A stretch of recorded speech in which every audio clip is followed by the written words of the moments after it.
આસો મહિનાની અજવાળી રાત હતી. ગામ આખું સૂતું હતું. ક્યારેક કૂતરાના ભસવાનો અવાજ કે ઘુવડનો ઘૂઘવાટ સંભળાતો, પણ એ રાત કંઈક અલગ જ હતી. વડલાવાળા કુવા પાસેથી એક ચીસ સંભળાઈ. ચીસ એટલી ધીણી અને ભયાવહ હતી કે આખા ગામની ઊંઘ હરામ થઈ ગઈ. રમણ કાકા ગામના પાદરના ચોરે બેસી તમાકુ ઘસતા હતા. એમના હાથમાંથી તમાકુ નીચે પડી ગઈ. એમણે ફફડતા હાથે લાકડી પકડી અને કુવા તરફ નજર કરી. એમણે ગભરાતા અવાજે પૂછ્યું, કોણ છે એ રાતે વળી? પણ કોઈ જવાબ ન મળ્યો. બસ શાંતિ. એક પણ માટે લાગ્યું કે કદાચ ભ્રમ હશે, પણ પછી ફરીથી એ જ ચીસ. આ વખતે તો જાણે કાળજું કંપાવી દે એવી હતી. ગામના કેટલાક યુવાનો જે હિંમતવાન ગણાતા એ પણ ફાટેલી આંખે એકબીજા સામે જોવા લાગ્યા. મોહન ગામનો સૌથી નીડર યુવાન હતો. એણે કુવાડી લીધી અને બોલ્યો, ચાલો ભાઈઓ, જોઈએ તો ખરા કોણ છે ઈ? આ રાતે વળી કોણ સંકટમાં આવ્યું? 4-5 યુવાનો મોહનની પાછળ ચાલ્યા. ધીરે ધીરે તેઓ વડલાવાળા કુવા પાસે પહોંચ્યા. અંધારામાં કુવો વધુ રહસ્યમય લાગતો હતો. વડલાના ઝાડની ડાળીઓ હવામાં ડોલતી હતી અને એનો અવાજ જાણે કોઈક રહસ્યમય ધૂન વગાડતો હોય એવું લાગતું હતું. કુવા પાસે પહોંચતા જ એક ગંધ આવી, લોહીની ગંધ. બધા એકદમ ચોંકી ગયા. મોહને ફાનસ સળગાવ્યું અને કુવામાં જોયું. ફાનસના ઝાંખા અંજવાળે કુવાના તળિયે કંઈક દેખાયું. એ એક સ્ત્રી હતી, બેભાન અવસ્થામાં પડેલી. એના કપડા ફાટેલા હતા અને શરીર ઉપર ઘાના નિશાન હતા. એક યુવાન બોલ્યો, અરે આ તો લક્ષ્મી. પણ લક્ષ્મી અહીંયા શું કરે અને આ હાલતમાં? લક્ષ્મી ગામની સૌથી સુંદર અને ભોળી યુવતી હતી. એના લગ્ન થોડા સમય પહેલા જ ગામના ધનાઢ્ય ખેડૂત વિઠ્ઠલ સાથે થયા હતા. લક્ષ્મીના આવા હાલ જોઈને બધાને આઘાત લાગ્યો. મોહન અને બીજા યુવાનોએ હિંમત ભેગી કરી અને લક્ષ્મીને કુવામાંથી બહાર કાઢી. એ બેભાન હતી. ગામના વૈદ્યરાજને બોલાવવામાં આવ્યા. વૈદ્યરાજે લક્ષ્મીને તપાસી અને કહ્યું કે એ જીવતી છે, પણ એને ખૂબ માર મારવામાં આવ્યો છે. આ સમાચાર આખા ગામમાં વાયુવેગે ફેલાઈ ગયા. લોકોના મનમાં જાત જાતના પ્રશ્નો ઉદ્ભવવા લાગ્યા. લક્ષ્મીને કોણે મારી? શા માટે? અને શા માટે અહીં કુવામાં હતી? સવાર પડતા જ ગામના મુખી જેઠાભાઈ ત્યાં આવી પહોંચ્યા. એમણે બધી વાત સાંભળી. જેઠાભાઈએ કડક અવાજે કહ્યું, આ કોનું કામ છે? એ તપાસ કરવી પડશે. આ ગામમાં આવું પેલા ક્યારેય નથી બન્યું. પોલીસને બોલાવવામાં આવી. પોલીસ આવી, તપાસ કરી, પણ કોઈ સુરાગ મળ્યો નહીં. લક્ષ્મી બેભાન અવસ્થામાં હતી એટલે કઈ કહી શકે એમ નહોતી. ધીમે ધીમે દિવસો વીતવા લાગ્યા. લક્ષ્મી થોડીક ભાનમાં આવવા લાગી, પણ એ હજુ બોલી શકતી નહોતી. એની આંખોમાં એક ભય હતો, એક અંધકાર હતો. ગામના લોકોના મનમાં આ ઘટના એક કોયડા સમાન હતી. કોણ હતો આ હુમલો કરનાર અને શું હતું એનું કારણ? આ પ્રશ્ન આખા ગામને સતાવતો હતો. લક્ષ્મીનો પતિ વિઠ્ઠલ પણ ખૂબ દુખી હતો. એ આખી રાત લક્ષ્મીની બાજુમાં બેસી રહેતો અને એની સેવા કરતો. એના મનમાં પણ એક સવાલ હતો, કોણે આવું કર્યું એની પત્ની સાથે? રાતોરાત આખી ઘટના ગામમાં ચર્ચાનો વિષય બની ગઈ હતી. કોઈ કહેતું કે આ કોઈ વળગાડનું કામ છે, તો કોઈ કહેતું કે આ કોઈ જૂની અદાવતનો બદલો છે. પણ સાચી વાત શું હતી એ કોઈ જાણતું નહોતું. આ રહસ્ય ગામના હૃદયમાં ઊંડે ઉતરી ગયું હતું અને દરેકને એનો ઉકેલ જોઈતો હતો. લક્ષ્મી ધીમે ધીમે ભાનમાં આવતી હતી, પણ એની આંખોમાં ડર છવાયેલો હતો. વૈદ્યરાજે કહ્યું કે એને માનસિક આઘાત લાગ્યો છે એટલે બોલી શકતી નથી. ગામના લોકો રોજ એને મળવા આવતા, એને સાંત્વના આપતા, પણ લક્ષ્મી કઈ બોલી શકતી નહોતી. એ બસ ખાલી દિવાલ સામે જોયા કરતી હતી, જાણે કે એની અંદર કંઈક તૂટી ગયું હોય. એનો પતિ વિઠ્ઠલ એને ખૂબ પ્રેમ કરતો. એ લક્ષ્મીની બાજુમાં બેસી રહેતો, એનો હાથ પકડી રાખતો અને ધીમે ધીમે વાતો કરતો. લક્ષ્મી, તને કોણે માર્યું? કોણ હતું એ રાક્ષસ? તું બસ મને ઈશારો કર, હું એને જીવતો નહીં છોડું. વિઠ્ઠલની આંખોમાં ગુસ્સો અને દુઃખ બંને હતા, પણ લક્ષ્મી કશું જ પ્રતિક્રિયા આપતી નહોતી. એની ચૂપકીથી વધુ રહસ્યમય બનતી જતી હતી. પોલીસ પણ કંટાળી ગઈ હતી. કોઈ સાક્ષી નહોતો, કોઈ પુરાવો નહોતો, બસ એક બેભાન યુવતી અને એક કૂવો જ્યાંથી એ મળી આવી હતી. એક દિવસ ગામના સૌથી વડીલ મહિલા રતનબા લક્ષ્મીને મળવા આવ્યા. રતનબાને ગામમાં બધા માન આપતા, કારણ કે તેઓ ઘણા અનુભવી હતા અને એમની પાસે ઘણું ઔષધીય જ્ઞાન પણ હતું. રતનબાએ લક્ષ્મીના માથે હાથ ફેરવ્યો અને ધીમેથી બોલ્યા કે બેટા, તને જેણે પણ દુઃખ દીધું છે એને સજા જરૂર મળશે. તું બસ હિંમત રાખ. લક્ષ્મીની આંખોમાં અચાનક એક ચમક આવી, જાણે કે રતનબાના શબ્દોએ એના મનમાં કંઈ જગાડ્યું હોય. એણે ધીમેથી રતનબાનો હાથ પકડ્યો. રતનબાએ લક્ષ્મીનો હાથ પકડ્યો અને એના હાથની રેખાઓ જોવા લાગ્યા. એમણે કંઈક અજીબ જોયું. લક્ષ્મીના હાથ ઉપર એક ઝાખું નિશાન હતું, જાણે કે કોઈ તીક્ષ્ણ વસ્તુથી ઘા કરવામાં આવ્યો હોય. રતનબાએ તરત જ પૂછ્યું કે બેટા, આ નિશાન ક્યારનું છે? લક્ષ્મીએ કંઈ બોલ્યા વિના પોતાના હાથને છુપાવવાનો પ્રયાસ કર્યો. આ જોઈને રતનબાને શંકા ગઈ. એમણે વિઠ્ઠલને બોલાવ્યો અને પૂછ્યું કે લક્ષ્મીના શરીર ઉપર આવા કોઈ નિશાન પેલા હતા? અને વિઠ્ઠલે કહ્યું કે એણે ક્યારેય આવા નિશાન નથી જોયા. રતનબાને લાગ્યું કે આ નિશાન જ આ ઘટના સાથે જોડાયેલું છે. એમણે લક્ષ્મીને ઔષધીય વનસ્પતિનો લેપ લગાવ્યો અને ધીમે ધીમે એ નિશાન સ્પષ્ટ થવા લાગ્યું. એ એક નાનકડી ખીલીનું નિશાન હતું, જાણે કોઈએ જાણી જોઈને એને મારવા માટે ઉપયોગ કર્યો હોય. બીજા દિવસે રતનબાએ લક્ષ્મીના સાસરાવાળાઓને બોલાવ્યા. વિઠ્ઠલના માતા પિતા પણ ત્યાં આવ્યા. રતનબાએ એમને પૂછ્યું કે એમણે ક્યારેય લક્ષ્મીના શરીર ઉપર આવું નિશાન જોયું છે? એટલે સાસુએ કહ્યું કે ના. રતનબાએ પછી ગામના જૂના કારીગર મિસ્ત્રી કાળુને બોલાવ્યો. મિસ્ત્રી કાળુ ઘણા જૂના અને અનુભવી કારીગર હતા. રતનબાએ એમને લક્ષ્મીના હાથ ઉપરનું નિશાન બતાવ્યું અને પૂછ્યું કે આવા નિશાન કઈ વસ્તુથી થઈ શકે? મિસ્ત્રી કાળુએ નિશાનને ધ્યાનથી જોયું અને કહ્યું કે બા, આવું નિશાન તો જૂના લાકડાના બારણામાં લગાવેલી ખીલીથી જ થાય, અને એ પણ એવી ખીલી જે કાટવાળી હોય. આ સાંભળીને બધા ચોંકી ગયા. લક્ષ્મીના ગામમાં અને આજુબાજુના ગામમાં ઘણા જૂના ઘરો હતા, પણ આ ખીલી અને કુવા સાથે લક્ષ્મીનો શું સંબંધ હતો? રતનબાના મનમાં એક નવો વિચાર આવ્યો. એમણે વિચાર્યું કે લક્ષ્મી કદાચ એ જગ્યાને ઓળખે છે જ્યાંથી આ નિશાન થયું હશે. લક્ષ્મીની ચૂપકીથી એક કોયડો બની ગઈ હતી, પણ રતનબાને લાગતું હતું કે આ નિશાન જ કદાચ એ કોયડાનો ઉકેલ હતો. રતનબાએ લક્ષ્મીના હાથમાં એક કાગળ અને પેન્સિલ મૂકી કે બેટા, તું બોલી શકતી નથી, પણ કદાચ તું દોરી શકે. તને યાદ હોય એ જગ્યા દોર જ્યાં તારી સાથે આવું થયું. લક્ષ્મીએ ધીમે ધીમે પેન્સિલ પકડી. એના હાથ ધ્રુજતા હતા. બધાની નજર એના ઉપર હતી. એણે ધીમે ધીમે કાગળ ઉપર કંઈક દોરવાનું શરૂ કર્યું.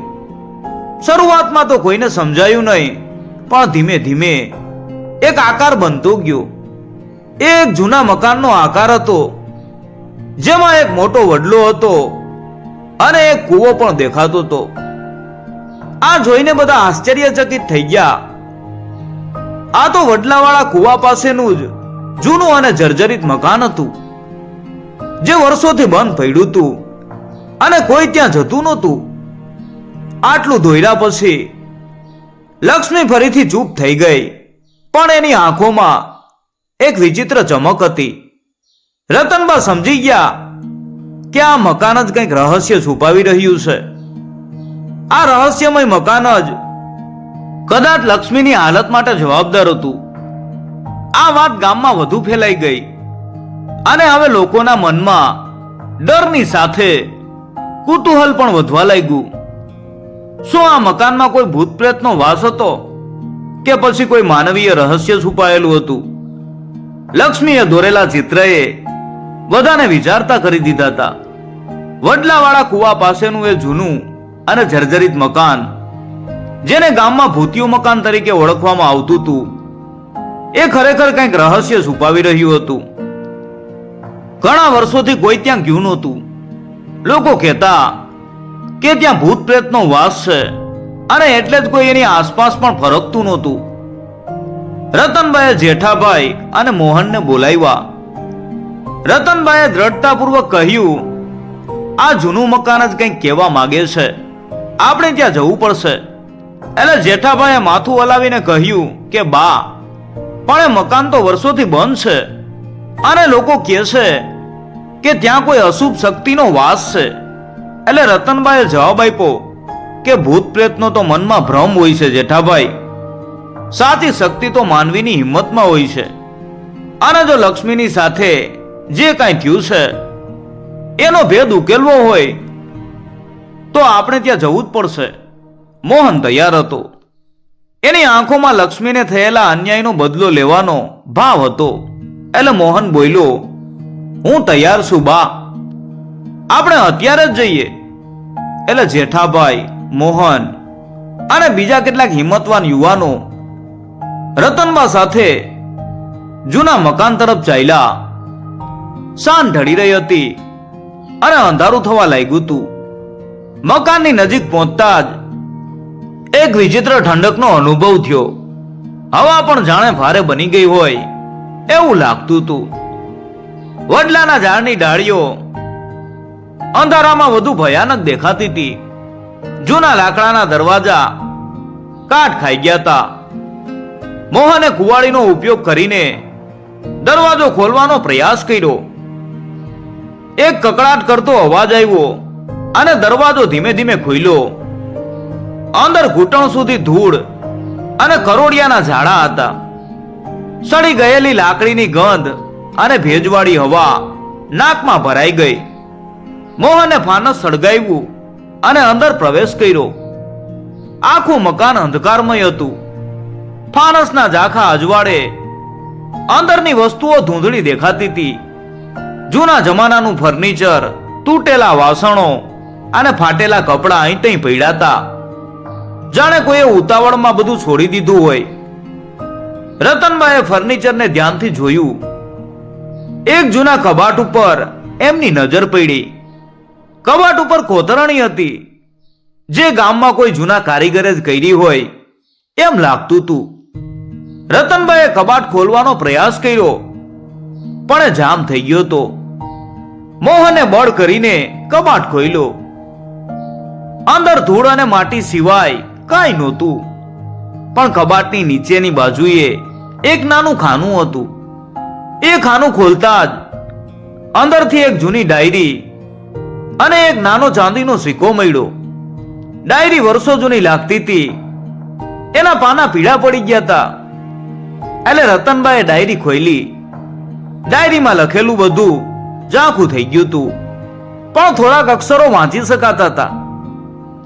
એ ડાયરી આ મકાનના જૂના માલિકની હતી, જેનું નામ માધવ હતું. માધવ ઘણા વર્ષો પહેલા ગામ છોડીને ક્યાંક ચાલ્યો ગયો હતો અને કોઈને ખબર નહોતી કે એ ક્યાં ગયો. ડાયરીના પાના પલટાવતા રતનબાને એક તારીખ અને એક નામ દેખાયું. 815 દામિની. આ એ જ તારીખ હતી જ્યારે લક્ષ્મી સાથે આ ઘટના બની હતી. અને દામિની, આ નામ કોનું હતું? ડાયરીના એક પાના ઉપર એક વિચિત્ર ચિત્ર દોરેલું હતું. એક કૂવો, અને કુવા પાસે એક સ્ત્રીનો આકાર, જેના હાથમાં એક નાનકડી ખીલી જેવી વસ્તુ દેખાતી હતી. લક્ષ્મીના હાથ ઉપર નિશાન જેવું જ કંઈક. આ જોઈને બધા આશ્ચર્યચકિત થઈ ગયા. ડાયરીમાં માધવે લખ્યું હતું કે એને એક રહસ્યમય રોગ લાગુ પડ્યો હતો, જેના કારણે એના શરીર ઉપર આવા જ નિશાનો પડતા હતા અને એને લાગતું હતું કે કોઈ અશુભ શક્તિ એને હેરાન કરી રહી છે. એટલે જેઠાભાઈએ પૂછ્યું, આનો મતલબ શું? શું માધવને જે રોગ હતો એ જ લક્ષ્મીને પણ થયો છે? રતનભાઈએ વિચાર્યું, ના, આ રોગ નથી, આ કોઈ બદલો છે, કોઈ જૂની અદાવત. દામિની કોણ છે એ જાણવું પડશે. તેઓ મકાનના બીજા રૂમમાં ગયા. ત્યાં એક નાનું લાકડાનું ટેબલ હતું. એના ઉપર એક તૂટેલો દીવો પડ્યો હતો. દીવાની બાજુમાં એક નાનકડી લાકડાની પેટી હતી. પેટી ખોલતા જ અંદરથી એક જૂનો ફોટો મળ્યો.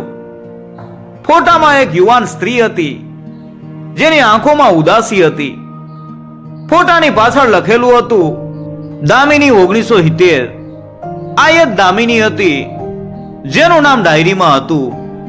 પણ આ દામિની કોણ હતી? એનો લક્ષ્મી સાથે શું સંબંધ હતો? અને એ કઈ રીતે આ ઘટના સાથે જોડાયેલી હતી? આ રહસ્ય હવે વધુ ગૂંચવાઈ ગયું હતું અને એને ઉકેલવા માટે દામિનીના ભૂતકાળને શોધવો જરૂરી હતો. ગામના લોકોના મનમાં કુતૂહલ વધતું જતું હતું અને તેઓ આ રહસ્યનો ઉકેલ જાણવા આતુર હતા. દામિનીનો ફોટો મળતા રતનબાને લાગ્યું કે તેઓ કોઈ મોટા રહસ્યની નજીક પહોંચી ગયા છે. દામિની કોણ હતી અને એનો માધવ અને આ જૂના મકાન સાથે શું સંબંધ હતો એ જાણવું ખૂબ જરૂરી હતું. રતનબાઈએ ગામના સૌથી વૃદ્ધ વ્યક્તિ હરગોવિંદ દાદાને મળવાનું નક્કી કર્યું, કારણ કે તેઓ ગામના ઇતિહાસ અને જૂના પરિવારો વિશે ઘણું જાણતા હતા. હરગોવિંદ દાદા ખાટલા ઉપર બેઠા બેઠા બીડી પી રહ્યા હતા. રતનબાઈએ એમને દામિનીનો ફોટો બતાવ્યો. ફોટો જોતા દાદાની આંખોમાં એક વિચિત્ર ભાવ આવ્યો, જાણે કે કોઈ જૂની યાદ તાજી થઈ હોય. અરે, આ તો દામિની, માધવની બેન. હરગોવિંદ દાદાએ આશ્ચર્ય સાથે કહ્યું, વર્ષો પહેલાની વાત છે. આ છોકરીને તો હું ભૂલી જ ગયો હતો. રતનબાઈએ એમને વિનંતી કરી કે તેઓ દામિની વિશે બધું જ જણાવે. હરગોવિંદ દાદાએ ઊંડો શ્વાસ લીધો અને ભૂતકાળની ધૂળ ખંખેરી અને વાત કહેવાનું શરૂ કર્યું. માધવ અને દામિની સગા ભાઈ બહેન હતા. એમના માતા પિતા તો નાનપણમાં જ ગુજરી ગયા હતા. એટલે માધવ જ દામિનીનો ઉછેર કરતો. દામિની ખૂબ જ સુંદર અને સીધી સાદી છોકરી હતી. ગામના બધા છોકરાઓ એના ઉપર મોહિત હતા. પણ દામિનીને તો ગામના એક યુવાન જેનું નામ શંકર હતું એની સાથે પ્રેમ થઈ ગયો હતો. શંકર પણ દામિનીને ખૂબ પ્રેમ કરતો હતો. બંને લગ્ન કરવા માંગતા હતા. પણ એક દિવસ કંઈક એવું બન્યું કે આખી વાત વણસી ગઈ. ગામના ધનાઢ્ય જમીનદાર કાળુભાની નજર દામિની ઉપર પડી. કાળુભા દુષ્ટ સ્વભાવના હતા અને તેઓ જે વસ્તુ ઉપર નજર નાખે એ મેળવીને જ જમતા. એમણે દામિની સાથે જબરદસ્તીથી લગ્ન કરવા માટે માધવ ઉપર દબાણ કર્યું. માધવ ગરીબ હતો અને કાળુભાની તાકાત સામે એ લાચાર હતો. કાળુભાઈએ દામિનીનું અપહરણ કરવાનો પણ પ્રયાસ કર્યો. શંકર અને માધવે ભેગા મળીને એનો સામનો કર્યો, પણ કાળુભાના માણસો વધારે હતા. એ દિવસે ખૂબ મોટો ઝઘડો થયો. ગામના લોકો પણ ડરી ગયા હતા અને કાળુભા સામે કોઈ બોલવાની હિંમત નહોતું કરતું. હરગોવિંદ દાદા થોડીક વાર અટકા. એમની આંખોમાં દુઃખ છલકાઈ રહ્યું હતું. એ રાતે કાળુભાના માણસોએ શંકરને ખૂબ માર માર્યો. દામિનીએ પોતાની આંખો સામે શંકરને માર ખાતો જોયો. એણે બચાવવા પ્રયાસ કર્યો, પણ એને પણ માર મારવામાં આવ્યો. શંકર ત્યાં જ જીવ ગુમાવી બેઠો. શંકરના મૃત્યુ પછી દામિની પાગલ જેવી થઈ ગઈ. એ રાતોરાત બદલાઈ ગઈ. એના મનમાં ફક્ત બદલાની ભાવના ભરાઈ ગઈ. માધવે એને સમજાવવાની કોશિશ કરી, પણ દામિની કોઈનું સાંભળવા તૈયાર નહોતી. એણે શંકરના મૃત્યુનો બદલો લેવા માટે કાળુબાને સજા આપવાનું નક્કી કર્યું. દામિની ગુપ્ત રીતે કાળુબાને હેરાન કરવા લાગી. એમના ખેતરોમાં આગ લગાવવી, એમના ઢોરને નુકસાન પહોંચાડવું, આવા કામો કરતી. પણ એક દિવસ કાળુબાને ખબર પડી ગઈ કે આ બધું દામિનીનું કામ છે. એમણે દામિનીને ફરીથી પકડવાનો પ્રયાસ કર્યો. દામિની ભાગી, પણ કાળુબાના માણસોએ એને પકડી લીધી અને એને ખૂબ માર માર્યો. ત્યાર પછી એને વડલાવાળા કૂવામાં ફેંકી દીધી, જ્યાં લક્ષ્મી મળી હતી. રતનબા અને મોહન આઘાતમાં સરી પડ્યા. આ તો એ જ જગ્યા હતી. લક્ષ્મીની સાથે જે બન્યું હતું એ જ દામિની સાથે પણ બન્યું હતું. એટલે રતનબાએ ગભરાઈને પૂછ્યું, પણ દામિનીનું શું થયું? દામિનીને કૂવામાંથી બહાર કાઢવામાં આવી, પણ એ જીવિત ન રહી. એ રાત્રે જેને જીવ ગુમાવ્યો. માધવ ખૂબ તૂટી ગયો. એને લાગ્યું કે એ પોતાની બેનને બચાવી ન શક્યો. એ દુઃખ અને કાળુબાના ડરથી ગામ છોડીને ક્યાંક ચાલ્યો ગયો અને ફરી ક્યારેય પાછો ન ફર્યો. એ જૂનું મકાન ખાલી રહી ગયું અને લોકો એને ભૂતિયું કહેવા લાગ્યા. હરગોવિંદ દાદાએ આખી વાત પૂરી કરી. હવે બધું સ્પષ્ટ થઈ ગયું હતું. લક્ષ્મીના હાથ ઉપરનું ખીલીનું નિશાન, વડલાવાળો કૂવો, જૂનું મકાન અને ડાયરીમાં દામિનીનું નામ, આ બધું એકબીજા સાથે જોડાયેલું હતું. દામિનીના આત્માને શાંતિ નહોતી મળી. દામિનીની કરુણ વાત સાંભળીને રતનબાના મનમાં એક નવો જ વિચાર આવ્યો. જો કાળુબાએ દામિની સાથે આવું કર્યું હોય તો કદાચ એમનો જ કોઈ વારસદાર આ ઘટનામાં સામેલ હોઈ શકે. કાળુબા તો ઘણા વર્ષો પહેલા જ ગુજરી ગયા હતા, પણ એમનો એક દીકરો હતો જેનું નામ પ્રવીણ હતું. પ્રવીણ સ્વભાવે કાળુબા જેવો દબંગ અને ઘમંડી હતો અને ગામમાં એની પણ ધાક હતી. રતનબાએ જેઠાભાઈ અને મોહનને પ્રવીણ વિશે પૂછ્યું. પ્રવીણ અત્યારે ક્યાં છે અને શું કરે છે? એટલે જેઠાભાઈએ કહ્યું, પ્રવીણ તો ગામમાં જ છે બા. એનો મોટો બંગલો છે અને ખેતરો પણ ઘણા છે. એ પણ એના બાપ જેવો જ છે. કોઈની સામે નજર ઊંચી કરીને વાત નથી કરતો. મોહનના મનમાં ગુસ્સો સળગી ઉઠ્યો. રતનબાઈએ વિચાર્યું, સીધા આરોપ લગાવવા યોગ્ય નથી, પણ આપણે પ્રવીણ ઉપર નજર રાખવી પડશે. કદાચ એના વર્તનમાં કંઈક અજુગતું દેખાય. એ જ રાતે રતનબાએ મોહનને કહ્યું કે તે પ્રવીણના ઘર ઉપર નજર રાખે. મોહન છુપાઈને પ્રવીણના બંગલાની આસપાસ ફરવા લાગ્યો. બંગલો મોટો હતો અને ચારે બાજુ ઊંચી દિવાલો હતી. અંદરથી ક્યારેક હસવાના, ક્યારેક ગુસ્સા ભર્યા આવા અવાજો સંભળાતા. મોહન રાતભર ત્યાં જ રહ્યો. સવારે વહેલા પ્રવીણ પોતાના ખેતરે જવા નીકળ્યો એટલે મોહને જોયું કે પ્રવીણના હાથમાં એક ચાંદીની કડી હતી, જેના ઉપર એક વિચિત્ર નિશાન હતું. મોહનને યાદ આવ્યું કે માધવની ડાયરીમાં પણ આવા જ એક ચાંદીના સિક્કાનો ઉલ્લેખ હતો અને લક્ષ્મીના હાથ ઉપર પણ ખીલીનું નિશાન હતું. મોહને તરત જ રતનબાને આ વાત કરી. રતનબાએ કહ્યું, પ્રવીણનો કાળુબા સાથેનો સંબંધ અને આ ચાંદીની કડી, આ બધું શંકાસ્પદ છે. આપણે પ્રવીણનો સામનો કરવો પડશે. બીજા દિવસે સવારે રતનબા, જેઠાભાઈ અને મોહન પ્રવીણના ઘરે પહોંચ્યા. પ્રવીણ પોતાના બંગલાના હોટલે બેઠો હતો. એમને જોઈને પ્રવીણના ચહેરા ઉપર ગુસ્સો છવાઈ ગયો. પ્રવીણે પૂછ્યું, શું કામ છે રતનબા? આટલા વહેલા કેમ આવ્યા? રતનબાઈએ સીધા જ મુદ્દા ઉપર વાત કરી કે પ્રવીણ, લક્ષ્મી સાથે જે બન્યું છે એમાં તારો હાથ છે? એટલે પ્રવીણ ચોંકી ગયો. શું બોલો છો રતનબા? હું તો નિર્દોષ છું. રતનબાએ કડક અવાજે કહ્યું, તારો બાપ કાળુભા નિર્દોષ નહોતો પ્રવીણ. એણે દામિનીને મારી નાખી હતી અને હવે લક્ષ્મી સાથે પણ એ જ થયું છે. અમને શંકા છે કે આ તારું કામ છે. પ્રવીણ ગુસ્સાથી લાલગુમ થઈ ગયો અને બોલ્યો, મારા બાપને વચ્ચે ન લાવો અને મારા ઉપર ખોટા આરોપો ન મૂકો. મોહને આગળ વધીને પ્રવીણનો હાથ પકડ્યો અને એની ચાંદીની કડી જોઈ. આ કડી ઉપર જે નિશાન છે એ જ નિશાન લક્ષ્મીના હાથ ઉપર પણ હતું. તારી પાસે આ કડી ક્યાંથી આવી? એટલે પ્રવીણનો ચહેરો ફીકો પડી ગયો. એણે કડી છુપાવવાનો પ્રયાસ કર્યો.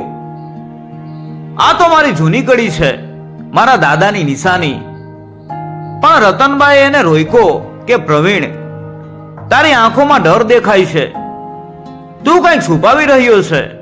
આ કડી, જૂનું મકાન અને દામિની, આ બધું એકબીજા સાથે જોડાયેલું છે.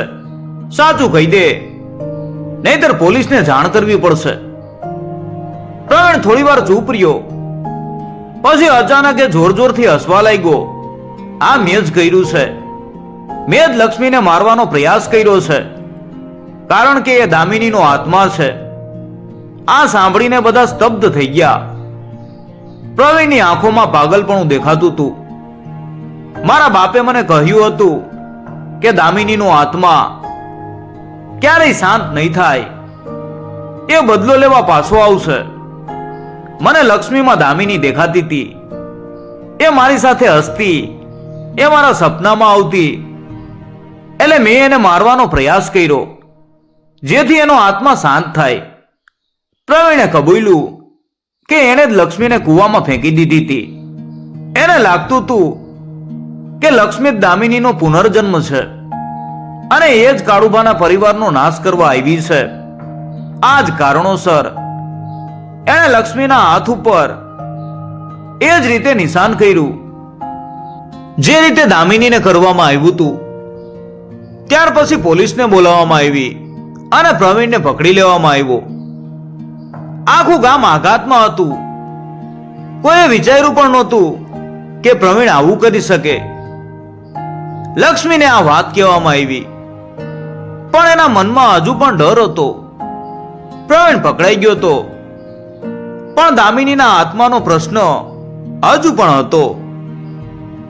આ ઘટનાએ ગામના લોકોને એક નવી દિશામાં વિચારવા મજબૂર કર્યા. પ્રવીણની ધરપકડથી ગામમાં હાશકારો થયો, પણ લક્ષ્મી હજુ પણ સ્વસ્થ નહોતી. પ્રવીણના શબ્દો, લક્ષ્મી એ દામિનીનો આત્મા છે, એ ગામના લોકોના મનમાં ઘર કરી ગયા. રતનબાને લાગ્યું કે આ રહસ્ય ફક્ત ગુનેગારને પકડવાથી ઉકેલાશે નહીં.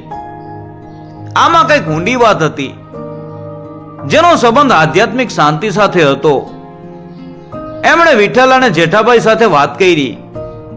આપણે દામિનીના આત્માને શાંતિ આપવી પડશે. રતનબાઈએ સૂચવ્યું, એણે જે દુઃખ ભોગવ્યું છે એ અસાધારણ છે. કદાચ એને શાંતિ મળે તો લક્ષ્મી પણ સાજી થઈ જાય. ગામના મુખી જેઠાભાઈએ પણ આ વાતનો સ્વીકાર કર્યો. રતનબાની વાત સાચી છે. આપણે દામિની માટે એક શાંતિ પાઠ અને શ્રદ્ધાંજલિનો કાર્યક્રમ રાખવો જોઈએ. આખું ગામ આ કાર્યક્રમમાં જોડાવા તૈયાર થયું. વડલાવાળા કુવા પાસે, જ્યાં દામિનીનો અંત થયો હતો અને લક્ષ્મી મળી હતી, ત્યાં એક નાનો યજ્ઞ અને શાંતિપાઠનું આયોજન કરવામાં આવ્યું. પંડિતને બોલાવવામાં આવ્યા. જે દિવસે શાંતિપાઠ હતો એ દિવસે લક્ષ્મીને પણ ત્યાં લાવવામાં આવી. વિઠ્ઠલ એનો હાથ પકડીને એની બાજુમાં બેઠો હતો. લક્ષ્મીની આંખો હજુ પણ બંધ હતી, પણ ક્યારેક ક્યારેક એની નજર કુવા તરફ જતી હતી. પંડિતજીએ મંત્રોચ્ચાર શરૂ કર્યા. યજ્ઞનો ધૂપ વાતાવરણમાં ફેલાઈ ગયો. ગામના લોકો શાંતિથી બેસીને પ્રાર્થના કરતા હતા.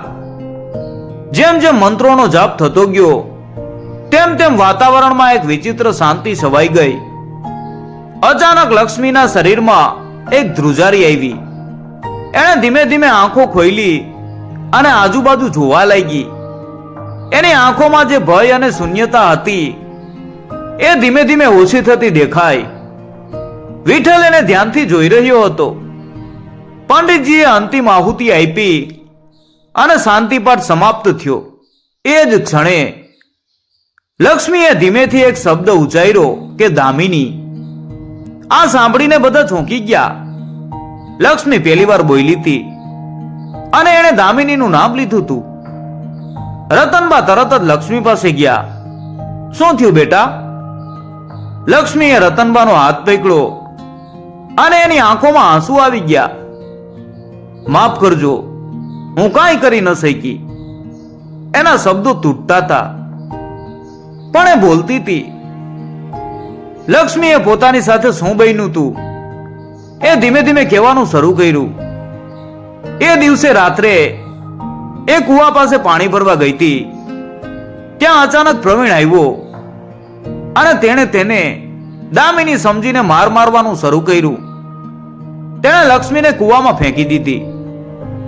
લક્ષ્મીની આંખોમાં ભય ઓછો થતો હતો અને એની જગ્યાએ એક વિચિત્ર શાંતિ આવી ગઈ હતી. રતનબા સમજી ગયા કે દામિનીના આત્માને શાંતિ મળી ગઈ હતી અને લક્ષ્મી પણ એના આઘાતમાંથી બહાર આવી રહી હતી. પ્રવીણનું પાગલપણું એના પિતાના પાપ અને એના મનના ભ્રમના કારણે હતું. દામિનીના આત્માના વળગાડના કારણે નહીં. દામિનીને ખરેખર શાંતિ જોઈતી હતી, બદલો નહીં. ધીમે ધીમે લક્ષ્મી સંપૂર્ણપણે સાજી થઈ ગઈ. એ ફરીથી હસતી રમતી થઈ ગઈ. વિઠ્ઠલ અને લક્ષ્મીનું જીવન ફરીથી ખુશીઓથી ભરાઈ ગયું.